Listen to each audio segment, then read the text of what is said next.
जय माता दी। व्यास जी आगे कहते हैं, इस प्रकार वरदान पाने के कारण अभिमान युक्त उस महाबली दानव महिषासुर ने राज्य प्राप्त करके संपूर्ण जगत को अपने अधीन कर लिया। उसने समुद्र पर्यंत सारी पृथ्वी को अपने बाहुबल से जीतकर शत्रु समुदाय से रहित कर दिया और वह निर्भय होकर एक छत्र राज्य करने लगा।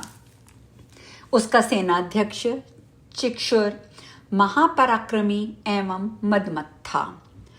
ताम्र उसका कोषाध्यक्ष था, जिसके पास 10,000 सैनिक थे।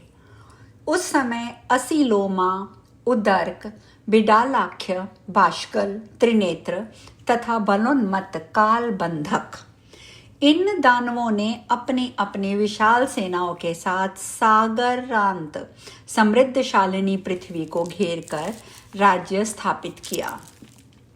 जो पुराने नरेश थे वे भी अब महिषासुर को कर देने लगे। उनमें भी जो स्वाभिमानी थे तथा शास्त्र धर्म अनुसार जिन्होंने उसका सामना किया वे सब मार डाले गए।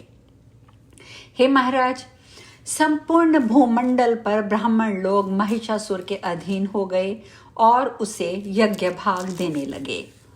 इस प्रकार एक छत्र राज्य स्थापित करके वरदान से गर्वित वह महिषासुर स्वर्ग पर भी विजय प्राप्त करने की अभिलाषा करने लगा। महिषासुर ने इंद्र के पास अपना एक दूत भेजा। उस दैत्यराज ने दूत को बुलाकर उससे कहा, हे वीर जाओ, हे महाबाहो तुम मेरा दूत कार्य करो। हे अनग, तुम निडर होकर स्वर्ग में देवताओं के पास जाकर वहां इंद्र से कहो, हे सहस्त्राक्ष तुम स्वर्ग छोड़ दो और अपनी इच्छा के अनुसार जहां चाहो चले जाओ, अथवा हे देवेश महान महिषासुर की सेवा करो।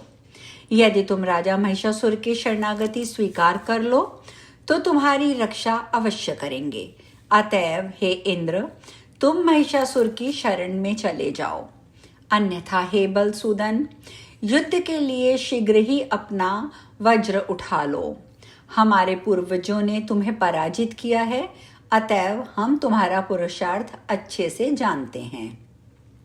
अहिल्या के साथ अनाचार करने वाले तथा देव समुदाय के अधिपति हे इंद्र, मैं तुम्हारे बल से भलीभांति परिचित हूं।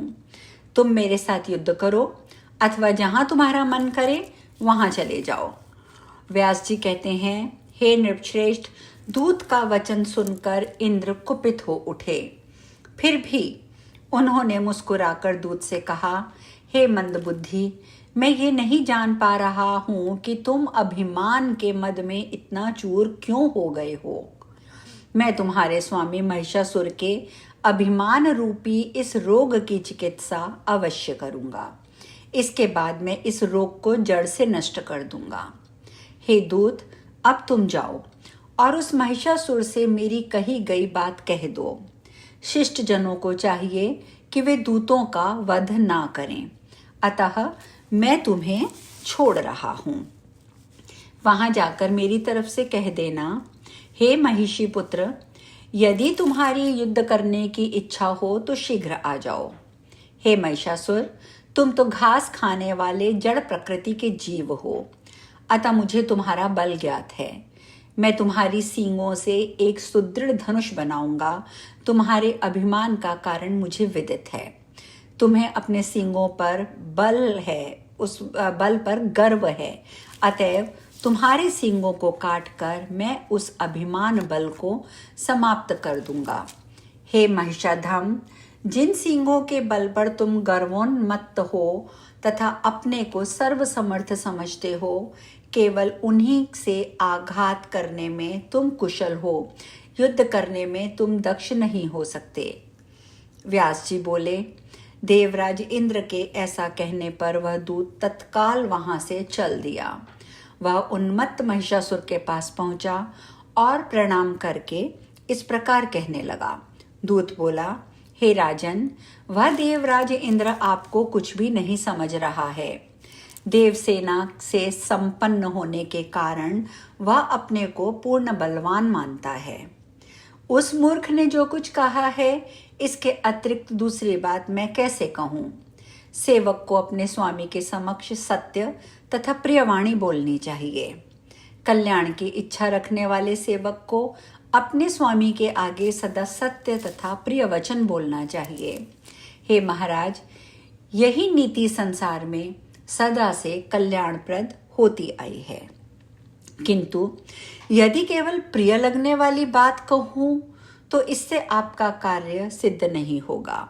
साथ ही आप अपना कल्याण चाहने वाले सेवक को अपने स्वामी से कठोर बात कभी करनी भी नहीं चाहिए। हे नाथ, शत्रु के मुख से जिस तरह की विषतुल्य बातें निकलती हैं, उस तरह की बातें सेवक के मुख से कैसे निकल सकती हैं? हे पृथ्वीपते, इंद्र ने जिस प्रकार के वाक्य बोले हैं, उन्हें कह सकने में मेरी जिह्वा कभी भी समर्थ नहीं है। व्यास जी बोले, उस दूत का रहस्यपूर्ण वचन सुनकर घास खाने वाले महिषासुर का मन पूर्ण रूप से क्रोध के वशीभूत हो गया।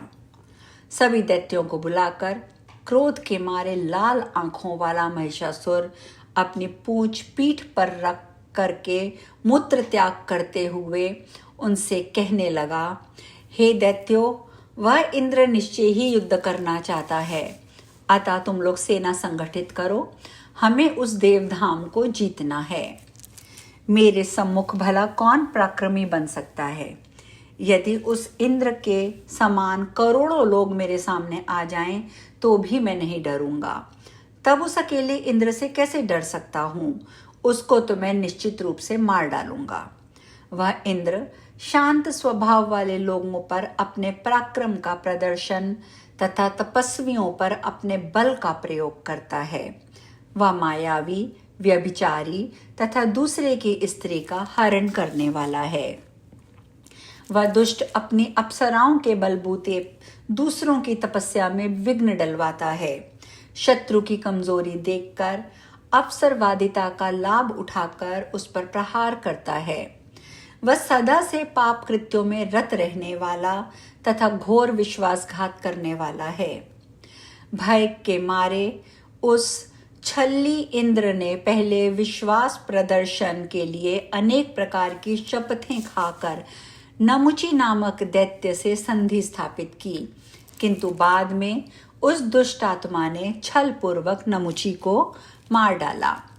विष्णु तो कपट का आचार्य, मायावी, झूठी प्रतिज्ञाएं करने में बड़ा ही कुशल, बहुरूपिया, सैन्य बल का संचय करने वाला और महान पाखंडी है।